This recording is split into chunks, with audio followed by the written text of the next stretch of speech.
So I'm going to go ahead and get this going. My name is Ashton Ely, and I am the Community Resource Coordinator. As you know, this event is the Climate Justice, our second Climate Justice online event, Local Stories, Community Solutions.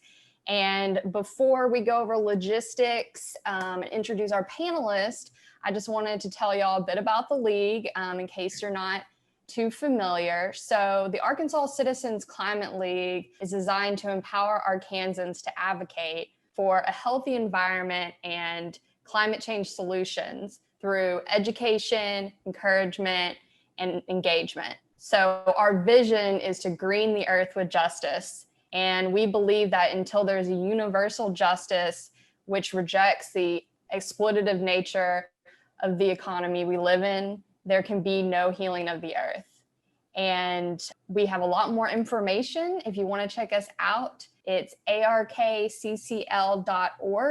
for more info, and also follow us on Facebook. I'm posting there just about every day with updates and just good articles to check out. Now I'm going to pass it over to Jan to go over a little bit about logistics for tonight. Hi, everyone. Thanks for being here. Just a few things. All of our guests here tonight, meaning you, the audience, are muted. If you have questions that come up in your mind when our wonderful presenters are speaking, please put your questions in the chat. We are hoping to have time at the end so that your questions can be addressed. And as Ashton said, we are recording. Thanks, Jan. Okay, now I'll be introducing our speakers in the order they'll be presenting, and y'all feel free to add more. So first speaker up is Sharon Chapman. She is the Executive Director for Next Step Homeless Services, where she had served as board president.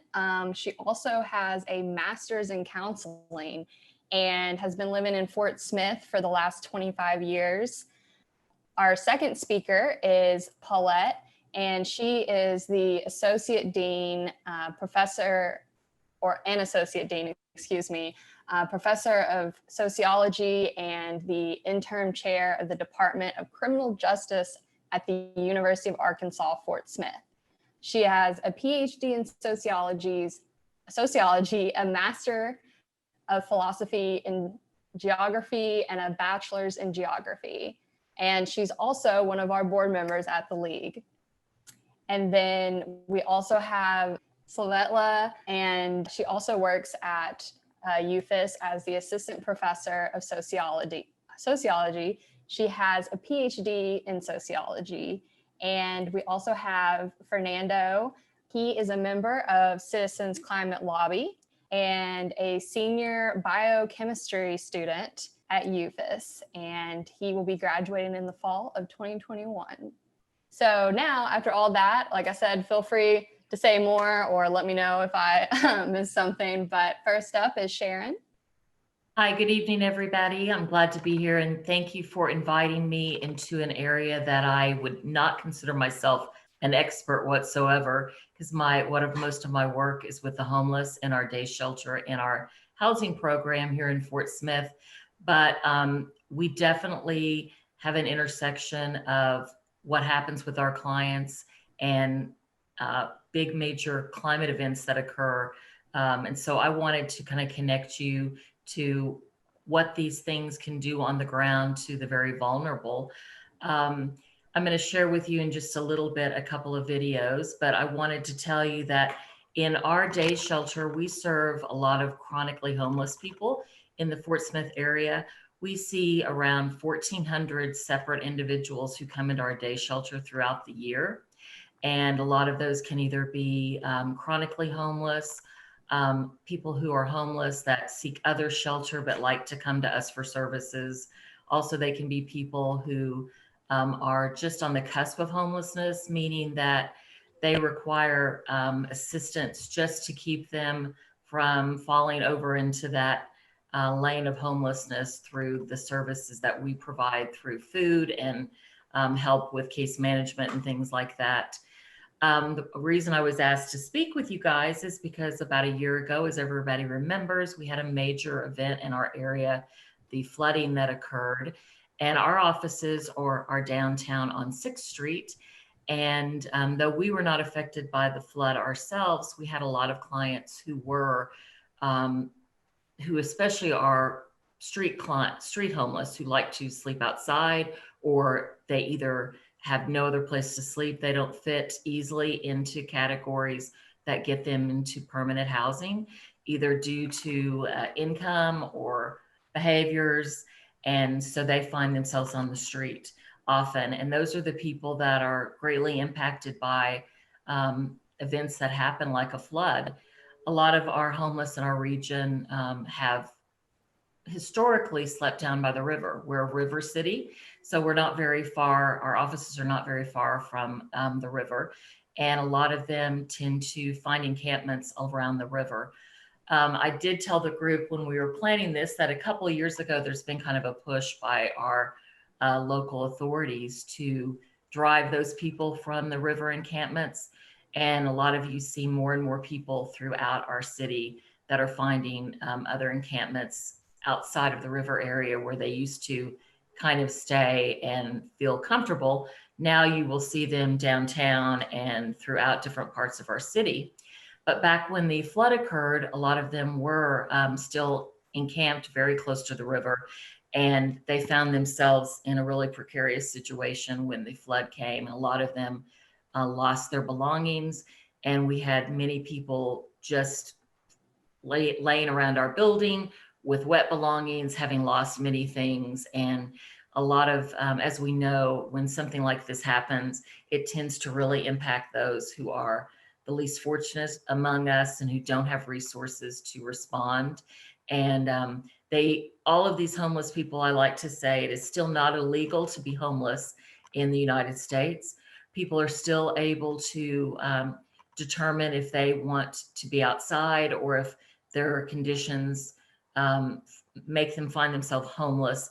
And so it is not illegal, yet they have that choice for self-determination. And so we do, as a social service agency, find ourselves intersecting with a lot of those people who are very unable to adapt to a big event like a flood.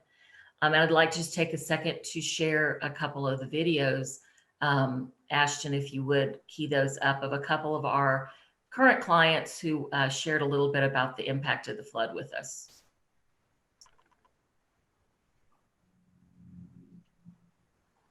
Can y'all all see that?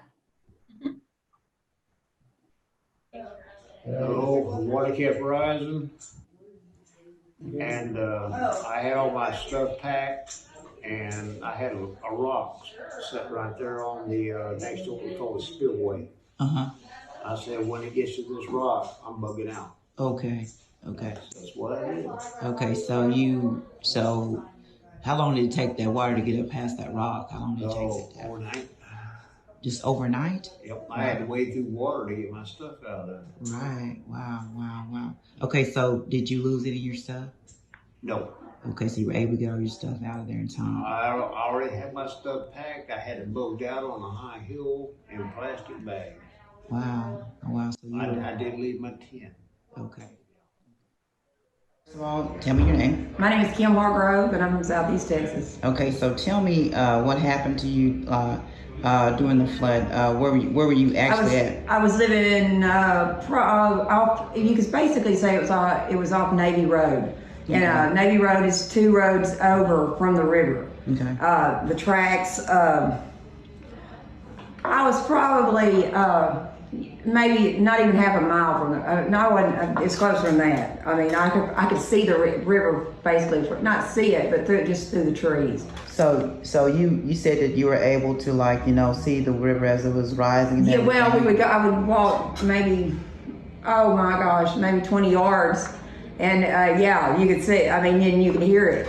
Yes, you could hear it. It was freaky. Okay, so during the course of all that, I mean, were you packing your stuff? Yes, basically I was in a tent anyway. I was so I left the tent, And I grabbed about 3-4 backpacks. And So you basically just had to pick up. I did, grab and go, yes. Yeah, because it was coming It was in. not gonna stop. Okay, exactly. And it hadn't crested. I mean, it was coming, it was rising fast. Okay, so what all did you lose? 'Cause I know you said you lost. I lost 10. I had to be a little cabana set up, what I call a cute little. I lost my home again. I had it fixed up just like I liked it. It was gone. It was a comfy spot. It was your little Me place. and my dog, yeah. Exactly. So you lost the comfy my house. zone, the whole 9 yard. You can call it tent my tent. Okay. I lost my house again. So yeah. But so overall, how did it impact you as far as? Well, considering I'd lost everything not too long before, yeah, it was kind of devastating. Yeah. So once you, it was like everything, I kept losing everything again and again, but I still have my dog, so I'm like, we're good. Yeah. Yeah, so as you can say, Kim is very similar to a lot of people that we deal with. They have a pet, that's their, the one thing that they cannot lose, but they routinely lose things again and again. And even though she was laughing with one of our case managers about it, clearly turned her world upside down for that time. And it's hard for those of us to imagine who've never experienced homelessness, what it would be to have everything that you own trailing around with you. You're carrying everything you own. So something like a flood completely wipes you out and takes a long time to recreate what you already had. And Sharon, you've got 2 minutes.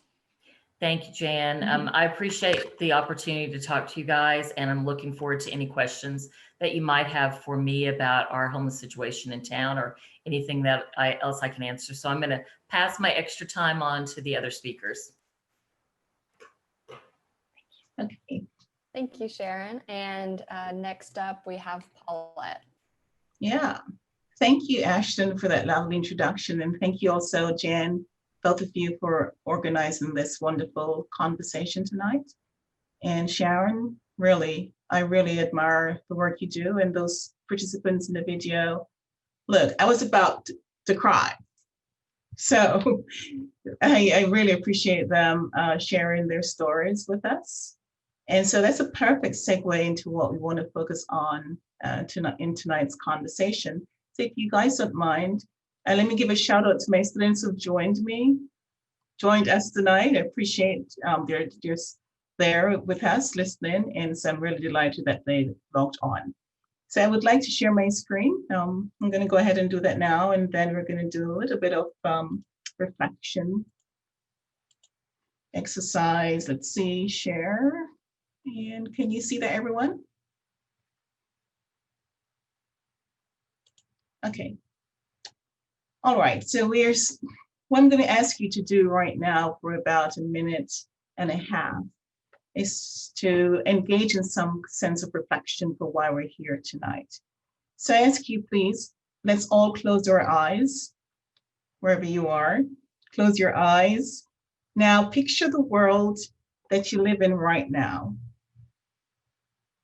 How the generosity of the earth, the environment, and climate beautifully sustains you, nurtures you, gives you freedom of choice, refreshes you, replenishes you. Now stop thinking for 3 seconds. Now think again for 20 seconds, this time about your grandchildren, your nieces and nephews, and their offspring, and what kind of earth, what kind of environment you would love to leave behind for them, what quality of life you would love for them to have, what kind of world do you want them to enjoy, where they will live, work, learn, and play. Now open your eyes and keep that picture with you from this day forward. Now close your eyes again, this time for 10 seconds. Place your focus on the broader community. How do you feel when you see the vulnerable, the voiceless, the displaced? What hope and dreams do you have for them? This is what tonight's conversation is about. It's about the welfare of our families. It's about sustaining our communities. It's about preserving the lives of the vulnerable. Now, open your eyes, but open your inner eyes to these realities. All right, thank you. And so I'm going to spend a bit of maybe 7 minutes or so talking about climate change in relation to human rights, health, and quality of life. And so if you're here tonight, you know a bit about climate change as being one of the greatest threats to human rights of our generation, posing serious threats to our livelihoods, well-being, whether it's at the individual level or at the community level, not only here in Arkansas, but certainly around the world. And so I want to begin by asking us to focus on the human elements. And the oxymoronic part about climate change is humans contribute to climate change, and then in turn, this climate change affects humans. So they're both cause and effect in some ways.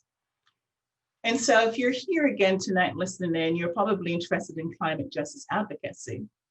And from where I sit, it's about people and their livelihoods, their survival, their human rights, and all of this is intricately interwoven into the ecology, the environment that we are part of.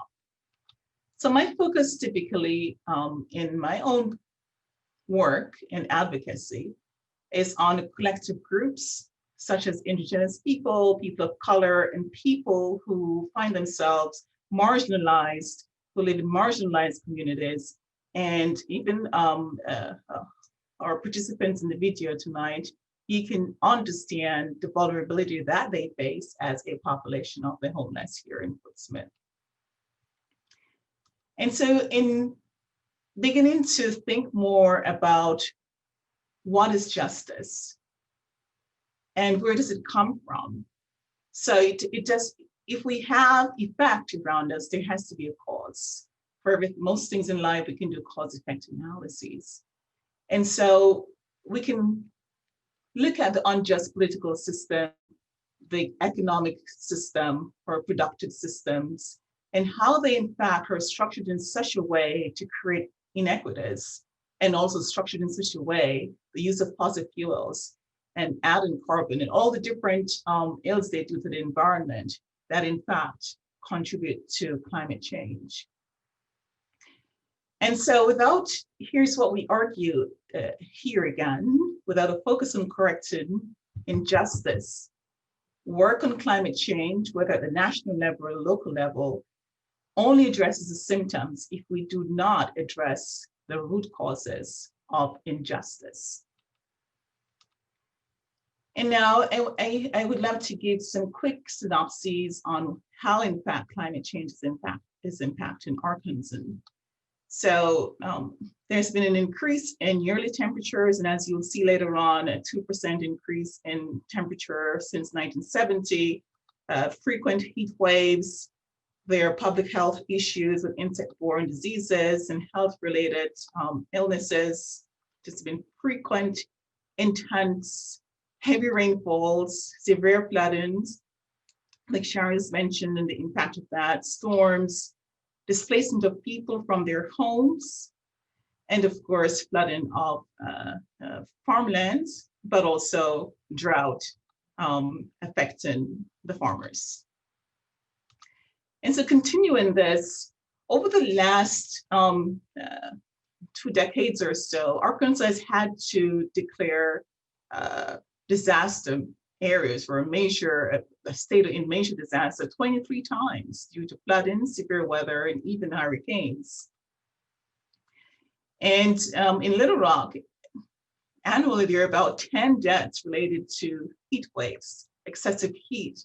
And if we continue on this path, this could in fact double in a short time.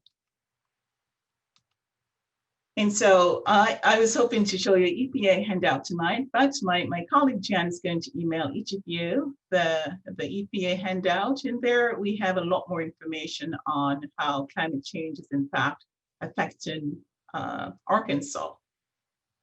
So to continue though, many of you are already aware of the results of heavy downpours, property damage, soil erosion, reduced crop yields, harm to livestock, and flooding. And flooding, of course, it was this last year, June. It's so memorable in our minds because we were here and we saw it, and we listened to the news, we read the newspapers. It's historic flooding and what that did to our infrastructure, agriculture, our levees, and so on. But the economic cost was huge, 3.1 billion estimated cost, and because of the flooding. And of course, there were 5 deaths. Now, again, with climate change, it engenders drought.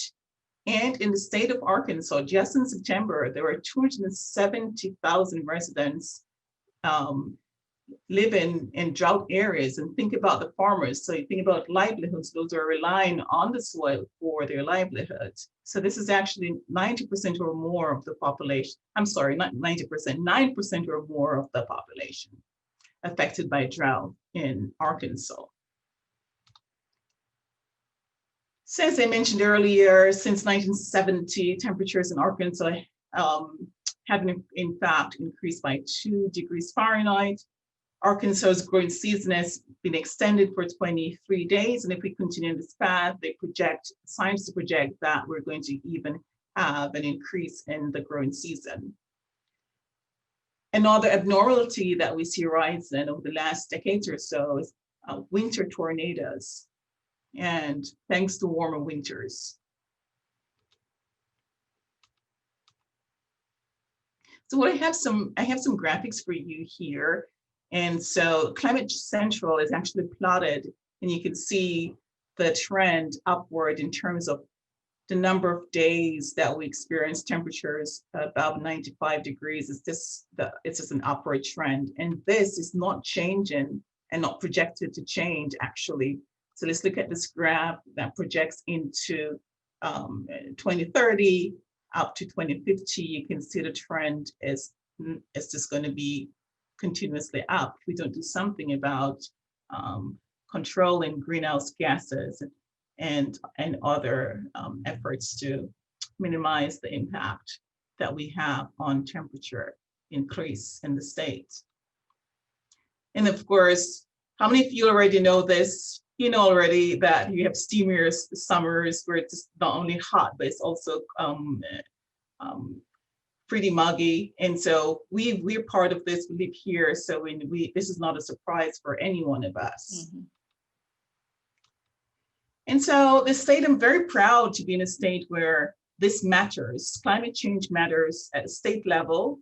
And if you Google what the state is doing, and I think on the handouts that Jan will send to you, you'll find out they're in fact doing quite a bit to address, first of all, to research and to provide the science behind it, the data behind it, and to build awareness about climate change in Arkansas, the impact on agriculture, recreation, and other areas of our lives, including our health and other areas of our well-being.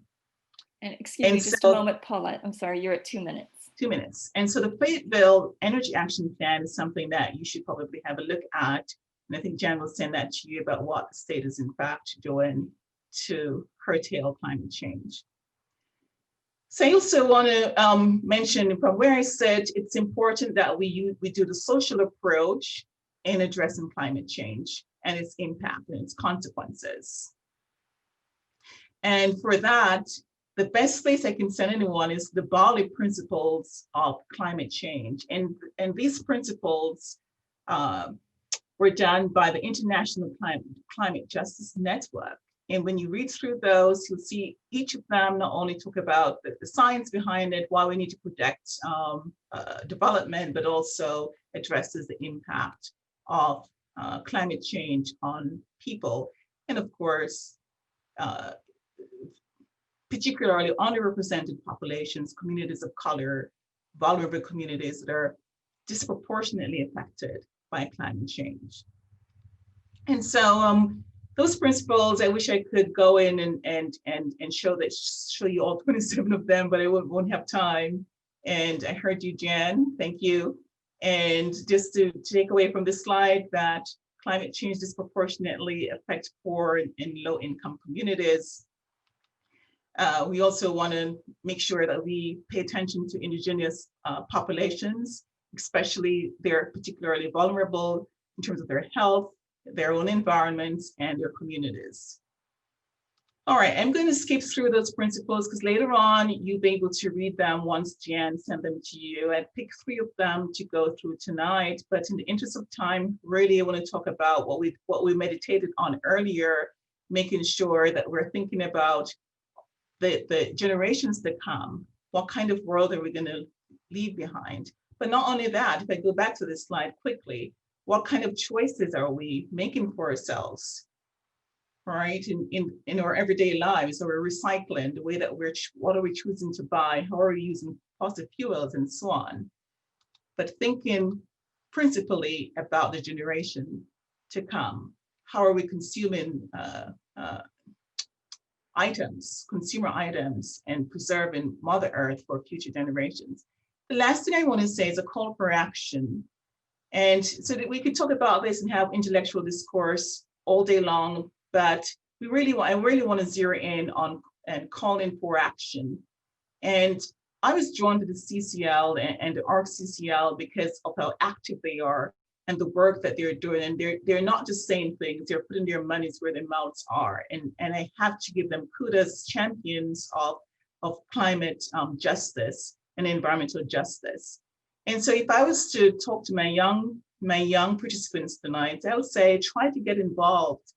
And I call it local citizens advocacy for climate justice. Figure out the CCL is a great place to begin, but for young people, and I know that my student, my former student Fernando will talk about this, what he himself has done in the past to literally try to mobilize and to advocate for climate justice. Thank you. Thank you so much, Paulette. And next we have Svetla.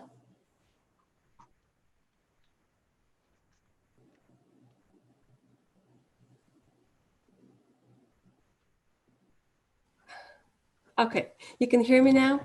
Yes.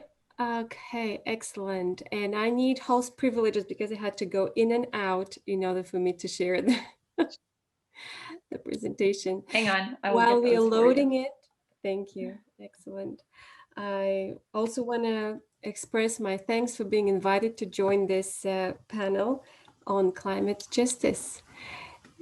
And here we go.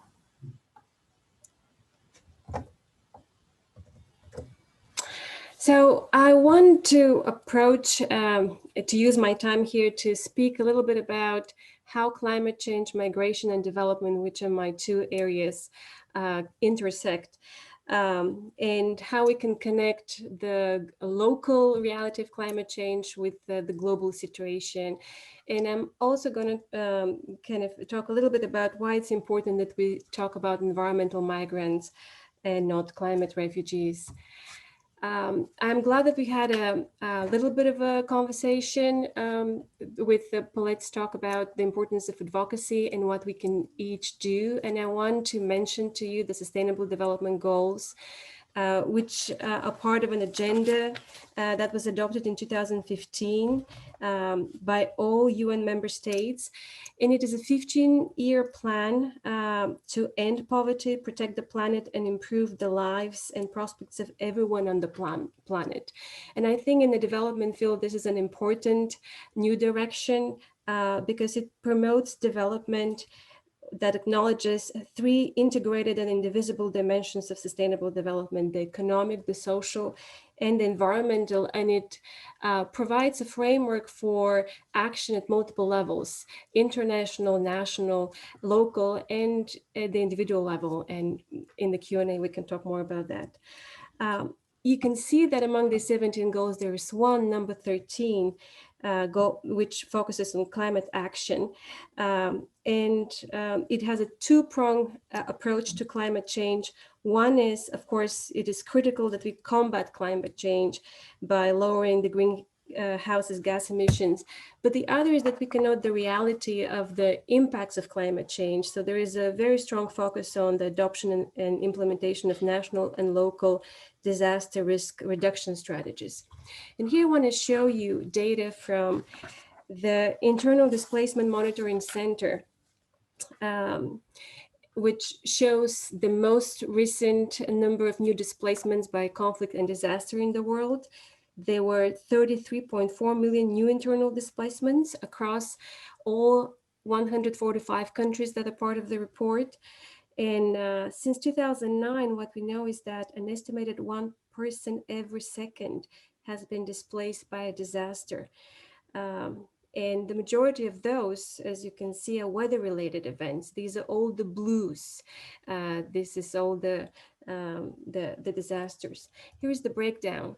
So if you look at the breakdown for 2019, conflict and violence triggered 8.5 million new displacements in 50 countries, the majority of which were by armed conflict in low and middle income countries. And the blue are nearly 1,900 disasters that triggered 24.9 million new displacements across 140 countries and territories. This is just 5 countries without disasters. And this is the highest figure recorded since 2012 and 3 times the number of displacements caused by conflict and violence. So that's pretty significant. And again, you see how that almost 100%, in fact, 96% of all of those new displacements are weather related. Now, if we look at the number of people worldwide that are forcibly displaced around the world, you may be surprised to see that 45.7 million are internally displaced people due to conflict and violence. And you also, I want you to note that 80% of those world's displaced people reside in countries that are affected by acute food insecurity and malnutrition. And as Dr. Meikle has already pointed out, we know that there is a linkage between climate change and agriculture and food insecurity. Now, where are the climate refugees? Why are we not seeing data on climate refugees? There is refugees, but not climate refugee. Well, the reason is because the term climate refugee is often used in the media, but it does not exist in international law. A refugee is very narrowly defined by the 1951 Convention, and this is only a person who has crossed an international border owing to well-founded fear of being persecuted for reasons of race, religion, nationality, and membership of a particular social group or political opinion. Climate change affects people predominantly inside their own countries. Remember the internally kind of displaced people due to weather events. So typically, most people affected by climate change would remain in their countries. In some cases, they may need to leave if there is a level that necessitates people to cross borders. And there may be some situations where refugee criteria may apply. For example, when we see an interaction between conflict and disaster. For example, if a drought-related famine is linked to situations of armed conflicts and violence.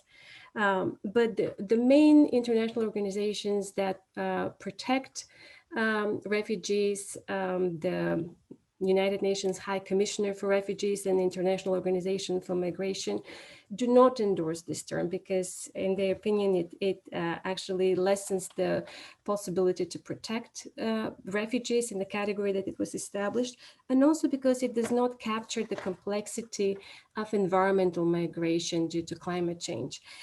The International Organization of Migration has developed a working definition of environmental migrants, which is a much broader and flexible in order to account for the diverse range of population movements taking place in the context of both sudden onset events and processes, which is the term that is used for natural disasters such as floods, cyclones, storms, etc., that are easily recorded.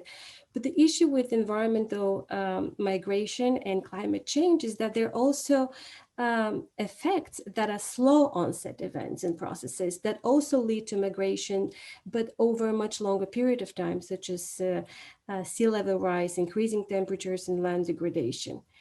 And we also know that migration scholars know that the movements are complex. There are other factors that interact with environmental changes. And the decision or necessity to move also considers socioeconomic, cultural, and political factors. So it is really important, given that complexity, that we understand environmental migration as something that is neither wholly negative or positive, and that, yes, migration can amplify existing vulnerabilities, but it can also allow people to build resilience. It can be an adaptation strategy to climate change. However, there is one group of people on the planet for whom building resilience is nearly impossible. And here we're talking about the inhabitants of island states, particularly in the Pacific, but other parts of the world that are amongst those at most risk of being displaced by climate change. And the term climate refugees was really kind of started off with the plight of addressing the plight of inhabitants of island states, which will have to be relocated to a new place.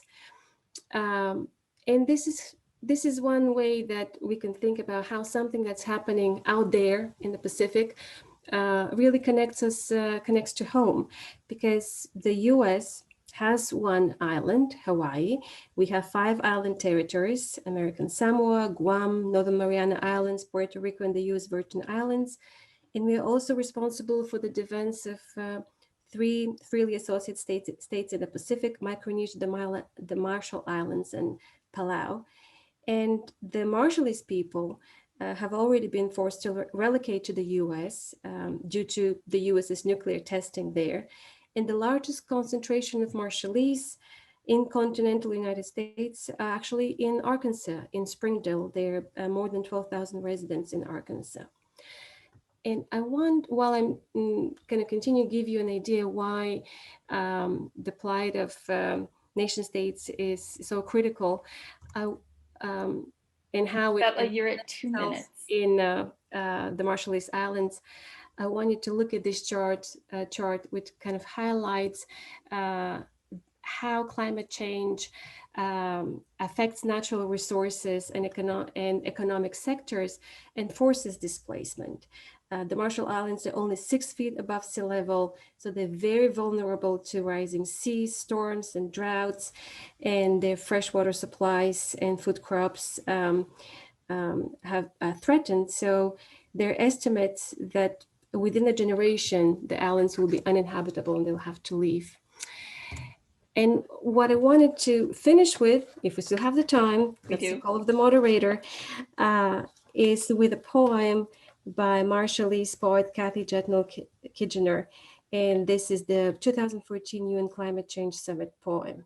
Do we have the time to play it, or should we? Yes, go ahead. Okay.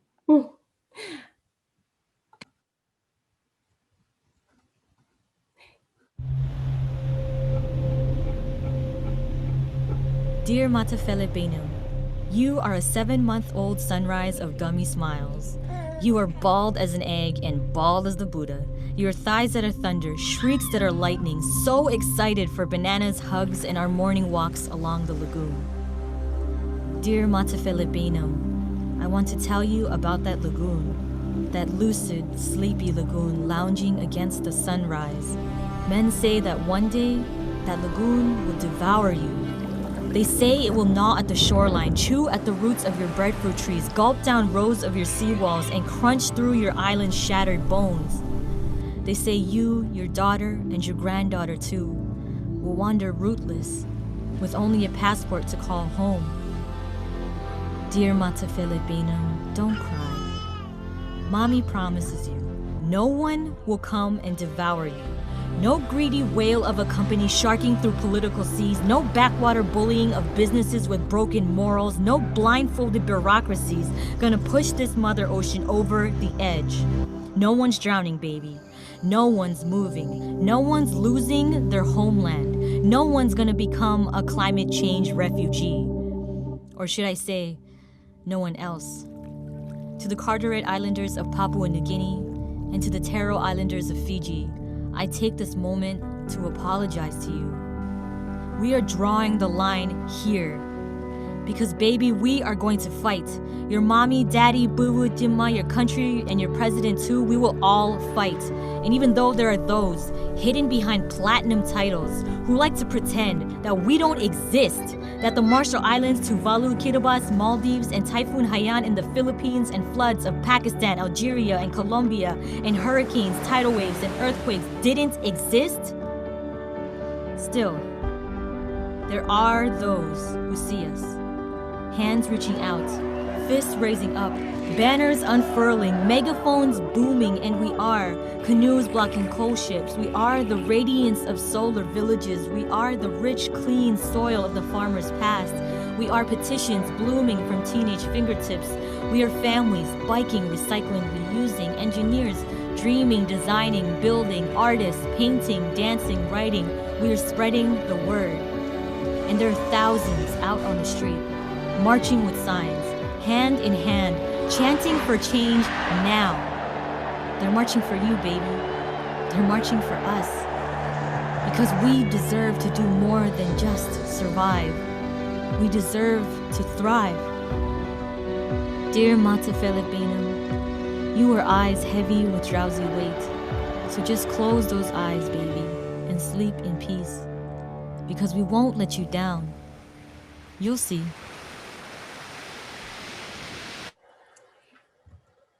I chose to end with this poem because while science can give us the rationale for action, art provides the motivation. So I hope that you are moved by this poem. Thank you. Thank you so much, Svetla. That was very impactful. I will pass it over now to Fernando. Thank you. Excuse me.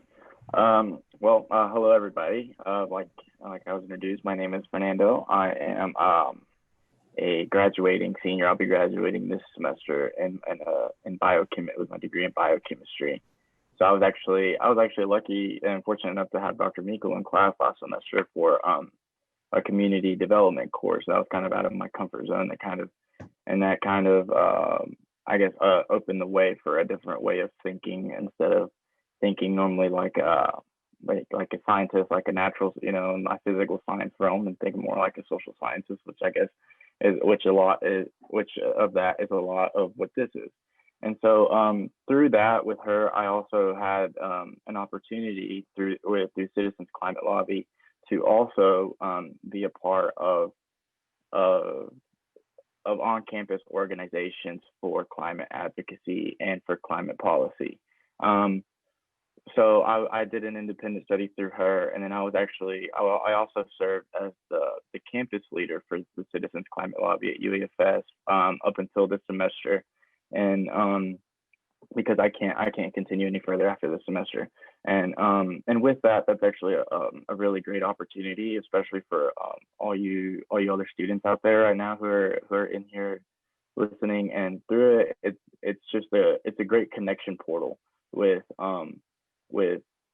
students, with other students who are all over the country, really, because I had a contact, and she was my regional person, and I believe she went to school in Michigan. And so like with that, you are able to organize, and you're able to get just a broad idea of stuff that you could implement and change from a large scale as the nation, and bring it home closer to your community. And through that, I believe if I were to stay longer here at UAFS, something that would be really neat and something that would be really cool to do is to start the CCL chapter here at the UAFS. That might be something that you might be interested in. And with that, like I said, you can branch out, and then you can go to regional meetings and national meetings, and then you can even have you can go to Washington D.C. and lobby with your representatives and kind of network people up there, and you're kind of all rallying around the same cause for climate policy and climate advocacy, which I think is kind of the brand of our generation, is to kind of rally behind stuff. And through that CCL, I did have the opportunity to work with closely with the CCL chapter here in Fort Smith. You know, I see Robert McAfee in there. He's the guy in charge of all of that. You know, shout out to Robert, and then also to Joe Elkin. I also saw her name pop up in there.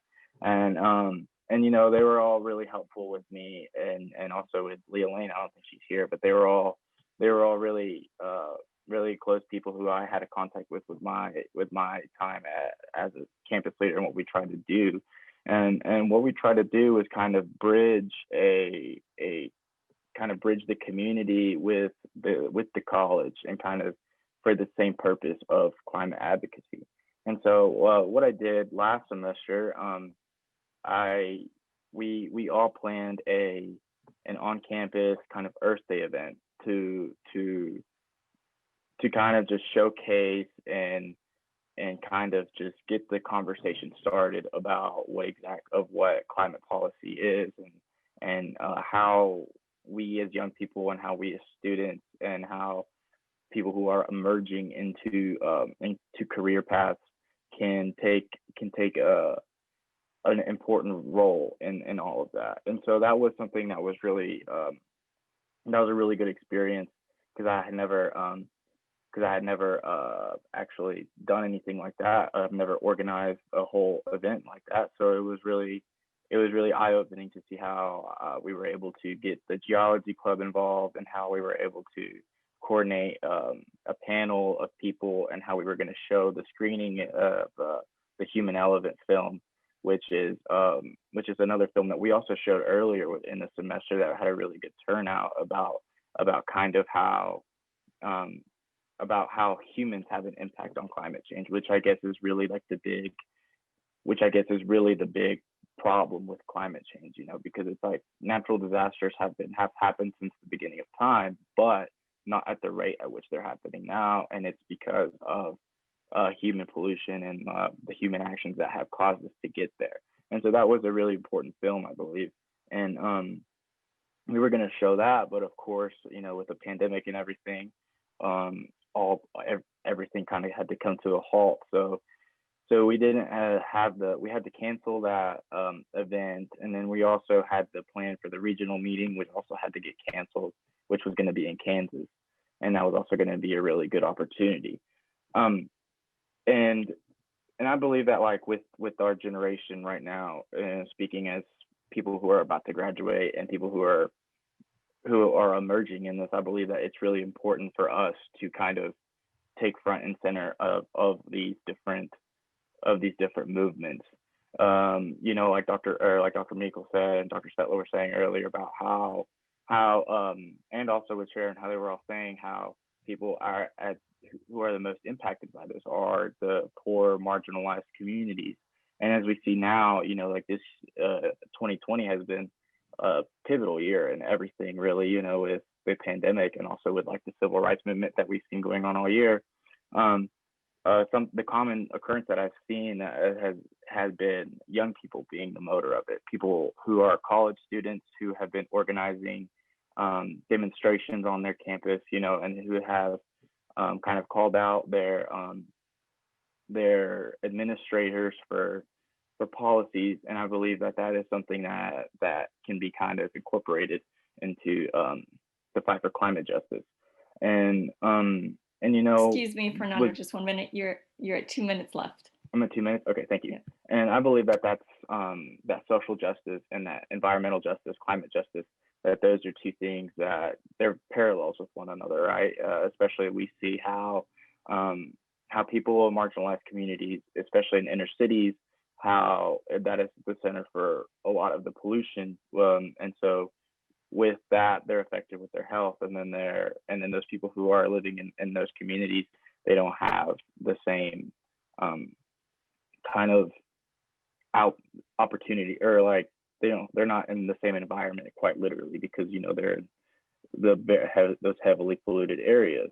And so I believe that kind of leads us to have this responsibility to, we are left carrying this burden of salvation, if you will, with by action, with this call to action, like Dr. Meikle was saying, and like Dr. Svetla, everyone has been saying, we all have a call to action, and how it is our responsibility to kind of turn things around, because we don't have that much time. I'm sure you guys are all aware of the big clock that I saw that they put out in Times Square, where it said like we had like 12 years or something before we could reverse the effects of climate change, and they would before they would become permanent. So like it's kind of crunch time, because 12 years might seem like a long time, but whenever you want to reverse effects of many years of climate effects, through industrialization and globalization, it's not a lot of time. And so, through that, I believe that we have the responsibility to act, starting here with our local community and kind of branching out into into a grander population, into a grander community of our country. And so, by that, we could be involved in our local community organizations, organizations, and, the importance of volunteering and community involvement that could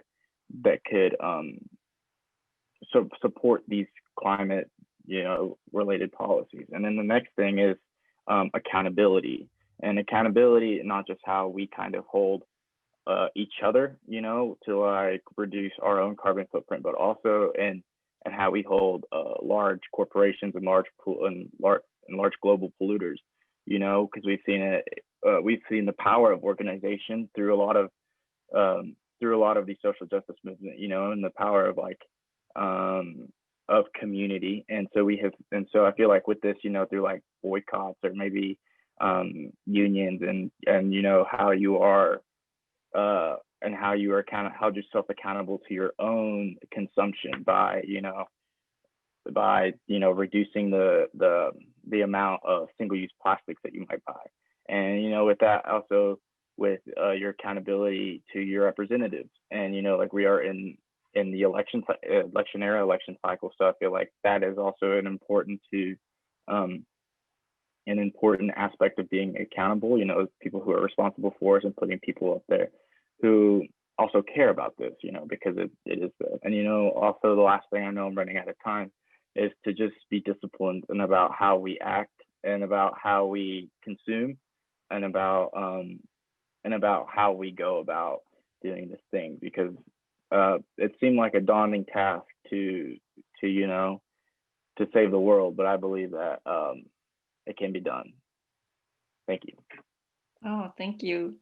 And if you are taking an action on climate change, or perhaps I should say, what action are you taking on climate change? Feel free to put it in the chat so we can share, get some momentum going amongst this group. Thank you, Fernando, for talking about the many aspects that you are working on through Citizens Climate Lobby and on the campus. A reminder that if you have a question, put your action that you're taking in the chat. And if you have a question, please put that in the chat. I wanted to tie together something that Svetla brought up about climate migration and jump back to Sharon, if I could. And Sharon, have you seen any climate migration in terms of the homeless population in Fort Smith? When we have experienced different hurricanes in our areas, we have gotten a migration of people from Louisiana area before, who have moved into the Fort Smith area. I remember when a few years ago, we had several people who came here. They did not necessarily end up staying here, but for a time they were either had family here or they moved here and were looking for a different place that they were safe and could receive services. And some of those people have permanently stayed here, but a lot of them have moved on and to be with in other areas of the country. But that was one area that we definitely have seen people come in. With Hurricane Katrina, Rita, those big impacts.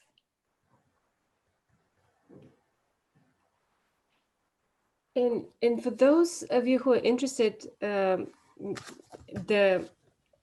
Internal Displacement Monitoring Center has a very good website, which is actually interactive. So that, for example, the map that they show you, because they monitor all disaster and conflict events, and then you can go and click on each of those and see what was the cause and where they happened. And I think because the US is such a large country, I think that we don't have cross-border international kind of a movement because it's a large country. And that's why it is internal because of that. But people certainly do cross borders, and we are in a peak year. Storms have been the major cause for movement in the US in terms of hurricanes. But in the past couple of years, fires also a big factor. And would each of our panelists like to briefly state something that you are doing to reduce your carbon footprint or take action on climate change beyond what you've already said? This is Sharon. I'm working hard to, as Fernando said, discipline myself to reduce my own use of single-use plastics. I think for convenience sake, and I'm not there yet, believe me, but I am definitely trying to incorporate various types of products from, you've probably seen the honeycomb sheets that you can use now to wrap things instead of using saran wrap and foil, and they work really well, and they're washable and you can use them, and just various things that I use every day in my life, as well as trying to discipline myself to get away from water bottles and things like that that are so convenient, and something that I'm proud of young people when a lot of times if they see a person using a single-use disposable water bottle, plastic water bottle, they're like, what are you doing? Or something. And so I am trying to discipline myself to change that. And that's just but one person can utilize a lot of resources in that way. So definitely things like my choices of travel and flying and making wise choices about what's really important to me and how that impacts our environment. Well, and Sharon, there is, thank you for sharing that. And there is a question in the chat for you Okay. from, let's see, from Ryan, wondering how he could get involved in helping your organization in addition to getting involved with climate change. Sure, Ryan, I'd love to have you. At Next Step Homeless Services, things have been, like many agencies, a little bit changed because of COVID this year and our use of volunteers with clients, because so far we have done testing. We haven't had in our housing program or in our day shelter any positive test of COVID, which is kind of miraculous that we know of. And so we've been very lucky, but we have been bringing volunteers back in restricted ways, working with our agency. We do a food bag every week that we hand out on Fridays for homeless and low-income people who need that extra support over the weekend. And we often bring in people to help us put together those food bags during the week. We would love to have anybody who wants to volunteer helping do that for us. It's our Friday food bags. We also give out free hygiene products all the time to homeless who don't have the ability to carry around large quantity of product with them. And so we hand out hygiene products, and we use volunteers to not only help us collect items, but to put our hygiene kits together. So those are some of the things you can do. Briefly, we always need adult winter gloves and winter hats with the upcoming winter season. So if you have a group that wants to do a drive for something like that, we would love to receive them and hand them out. And we are at www.thenextstepfs.org. So we'd love to hear from you. And if you want to volunteer, we'll plug you in. Thank you. Ashton, do you want to wrap us up? Yeah, make sure. Okay, yeah, I'm not muted.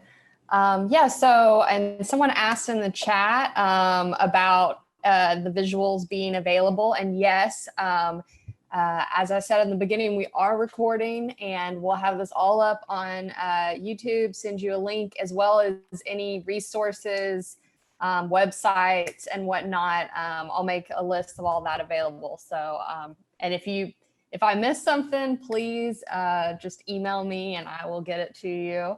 And finally, yeah, I just want to thank everyone who's here, the presenters, all the great information you provided. I don't know about y'all, but honestly, especially during these times where we, can't have physical meetings with the organizations we're involved in, it's just, sometimes you read the news and you get down, but it's great to hear all the work people are doing and all the passion from you guys. And I hope the attendees of this event also felt that.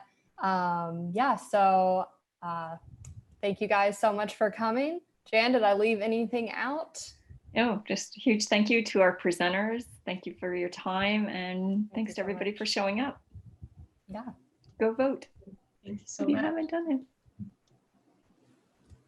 Awesome. Have a good evening, everyone.